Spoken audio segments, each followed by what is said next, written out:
did the week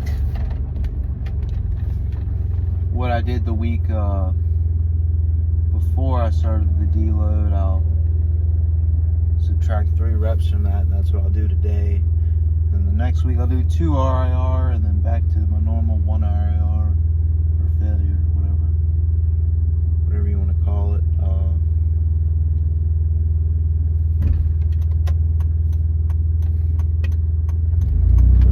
I feel pretty decent today. Better than I have been. Maybe because yesterday was like a complete rest day.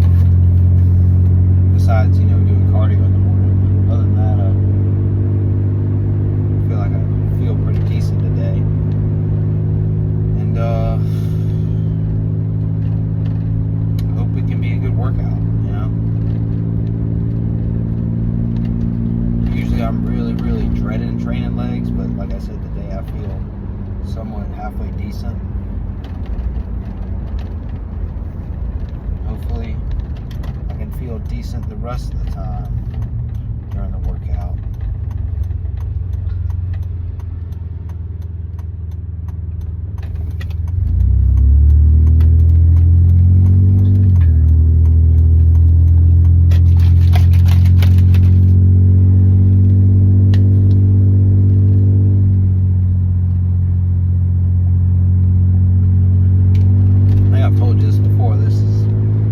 Non-stim pre-workout called Fenris's Fury. It's created by professional bodybuilder, medical doctor, and biochemist Dr. Todd Lee.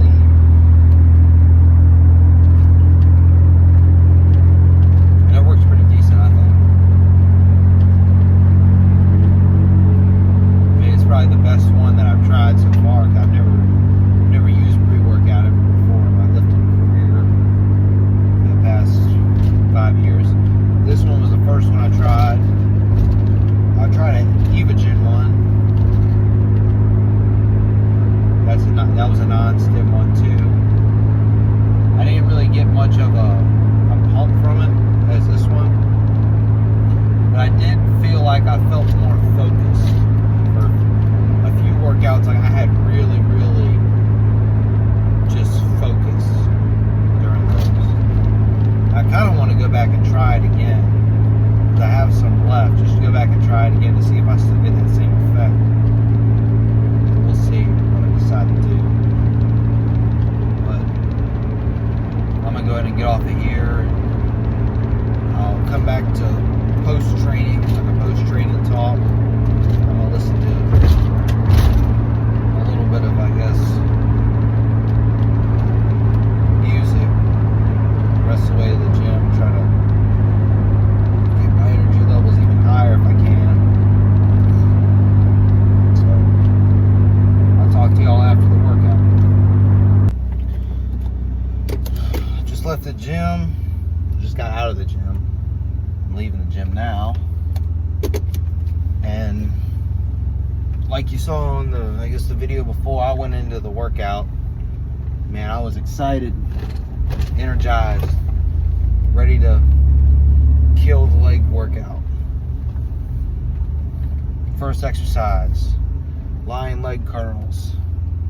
Great connection, great stimulus. Felt great. Bulgarian split squats, the next exercise. Immediately fatigue. And I swear, those Bulgarian split squats are the most fatiguing exercise possibly I've ever experienced, besides of like deadlifts or like barbell deadlifts or barbell squats. It is so fatiguing, and especially when you got to do both legs. So I do 6 sets in total, 3 sets on each leg. Man, it's just fatiguing. Like just the pressure I feel like just on my head, you know. And I'm breathing, you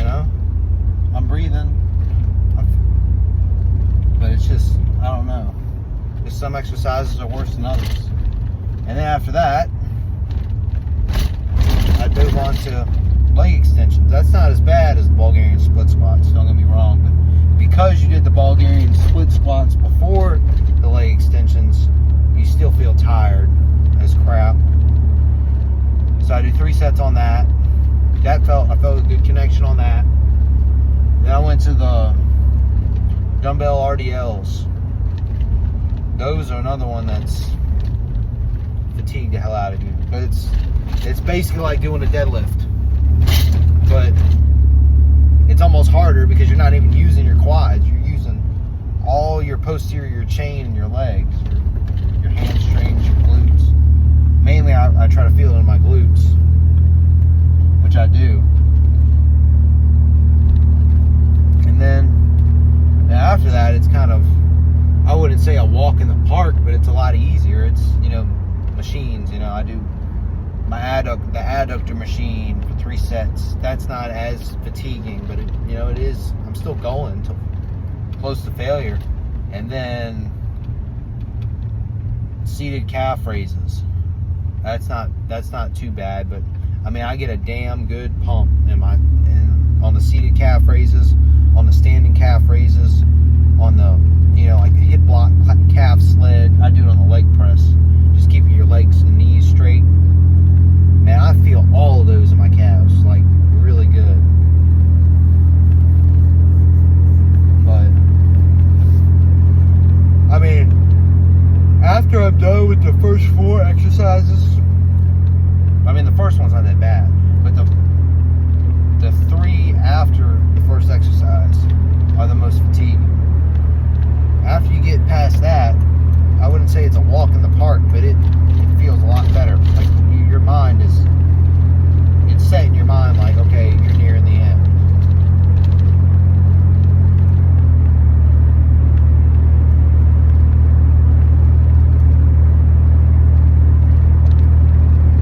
And leg training is just all willpower.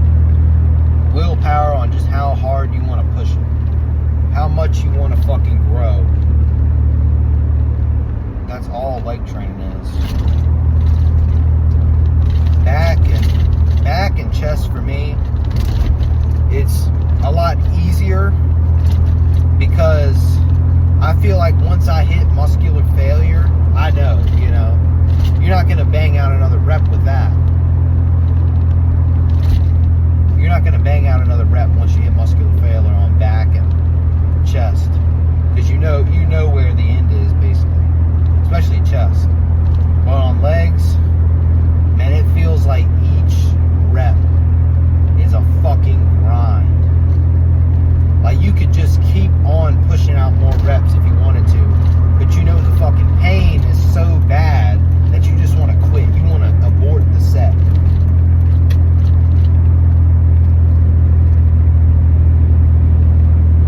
But then when you're done and you think you went all you could, I always think in my mind, could I done more? Could I done more? But you always got to remember, and I always got to remember, but mostly, that there's always a next week. There's always more weeks in life to push more weight or more reps, whatever you progressively overload with. There's always going to be more weeks, more training sessions, unless of course you get hit by a car or some shit, struck by lightning, some crazy accident or have an aneurysm, But like I said, there's always next week. And like today was supposed to be a 3 RIR, but dude, it like doing that deload week last week or this past week, I didn't understand how fucking heavy I am actually going. Like how much weight I'm actually pushing. Like, I'm not gonna say I'm I'm like super strong, but for my body weight, I feel like I'm super strong. I'm doing 105 pounds plus my own body weight on the Bulgarian split squats, just on one side. And then I switched to the other. On one leg. That's kind of seems like a lot to me. It feels like a lot to me. But like I'm saying, leg training is just a mental grind. Like, you gotta be prepared and fucking focused when you go in that gym. If you really want to push it, if you really want to grow your legs. Now I want to grow. I want my whole body to grow. I want to get bigger. I'm not gonna say everywhere, because, you know, I want to be aesthetic. You know, have a kind of smaller waist, but, you know, still have my abs visible and be able to see my abs and have it built up enough to be able to see it. But I want, you know, I want my legs to get bigger. I want my arms to get bigger. I want my back to get bigger. I want my chest to get bigger. And I want it to be proportionate. But I just want to be bigger overall. I mean, I know I've made decent progress in my years of lifting. Decent. I'm not going to say it's the best progress I could have made, because I made a lot of mistakes. I was doing a ton of cardio. I had different goals then, I guess. So I can't say I was doing it completely wrong, because I wasn't 100% bodybuilding focused at the time. When I first started, I was a power lifter, or did powerlifting style training. And then after that, you know, during that, I was in JROTC, and I was running 5-minute, 30-second miles. I think the best I ever did was a 5-minute, 25-second mile or something like that. Because we had to, you know, test out for that in JROTC in high school. And I was in really good shape. Like, when I went to the professional wrestling school in Kentucky, I was the only one who passed, like, the guy's physical exam. I think I had to do 100 push-ups in 2 or 3 minutes, 100 squats in 2 minutes. I think it was 100 push-ups in 2 minutes, 100 squats in 2 minutes. It was like 66 laps around the ring or something like that. Is a mile. We ran. I did that. Some others. It was pull-ups. We had to improve on the pull-ups. It was something else. I can't remember. But I'm gonna say that's it for right now, because I just got home and I'm gonna eat my post-workout meal and then try to relax and recover. That was a hard leg session. So I'll see you later.